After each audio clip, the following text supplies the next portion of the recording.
Good afternoon. This is Bill Butler.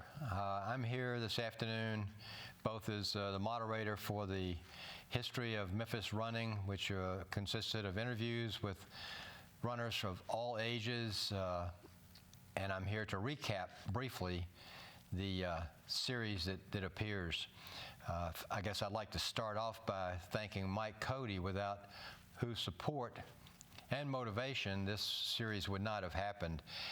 Mike approached me about writing a history of Memphis running, and I declined, and he then persuaded me, he's very persuasive, to help him with this series. And then, of course, with his busy schedule, I ended up doing the interviews, which was fine also.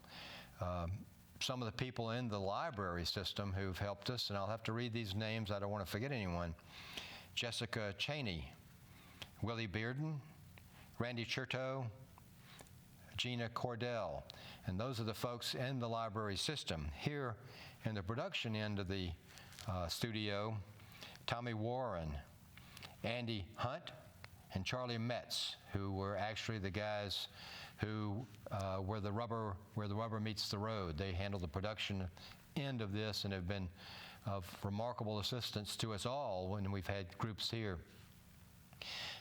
Some of the people, I'll read their names too and try to give you a brief illustration of who these people were.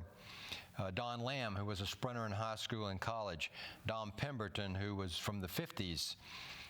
Bud Joyner, who actually started the Memphis Runners Track Club and was the originator and owner of the first running shoe store in town. Coach Glenn Hayes from the University of Memphis, who had such great athletes, running athletes, come out of his programs out there. Paul Sachs, a professional tennis player who is also a collector of memorabilia of Memphis running as well as running in general, and an encyclopedia of knowledge about runners.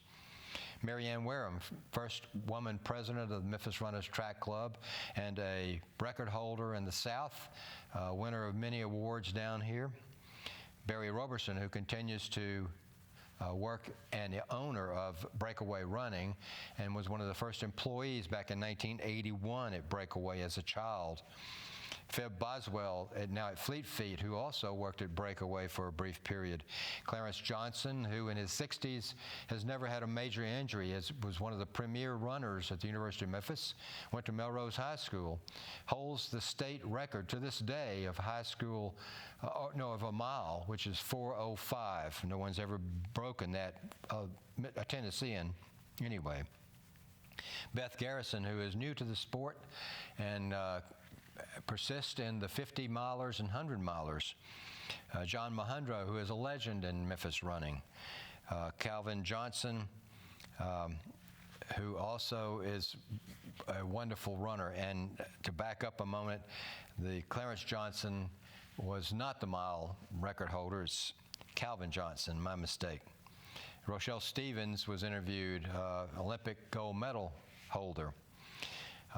Sadly, one of our interviewees, Kim Johnson, who had run at Central High School when I was in school there and later at the University of Mississippi, was in one of our early interviews, and a few weeks after he was interviewed, passed away. We were glad to get him on tape, though, or on disc, I guess. Jesse Wilburn, who was a legendary coach at Melrose High School and who produced fine runners and athletes, both football, running, and other sports, passed away before we could get him on, although we did have his widow on, who was an Olympian herself, and you will see in one of the episodes with her goddaughter, Rochelle Stevens. We missed some of the greats of Memphis running who passed on before we could get them on.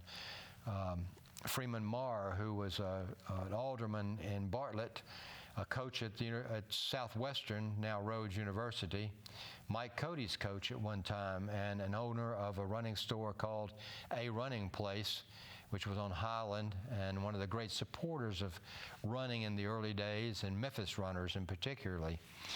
Jim Mathis, who after his 40th birthday began to set world records in the age group for the sprints. and a fine guy, was world champion, so proclaimed in Eugene, Oregon, some years ago.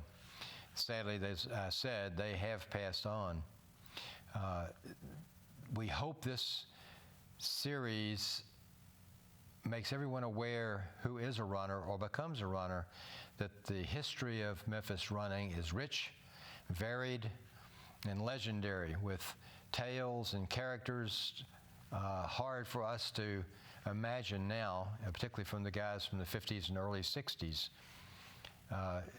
To conclude this, I'd like to say that, to paraphrase a speech by Sir Winston Churchill, if I can, and that is that this is not the end or the beginning of the end. This is merely the end of the beginning of our varied history of Memphis running. I hope you enjoy this series, and perhaps someday we'll add to it or someone will add to it. Thanks for watching.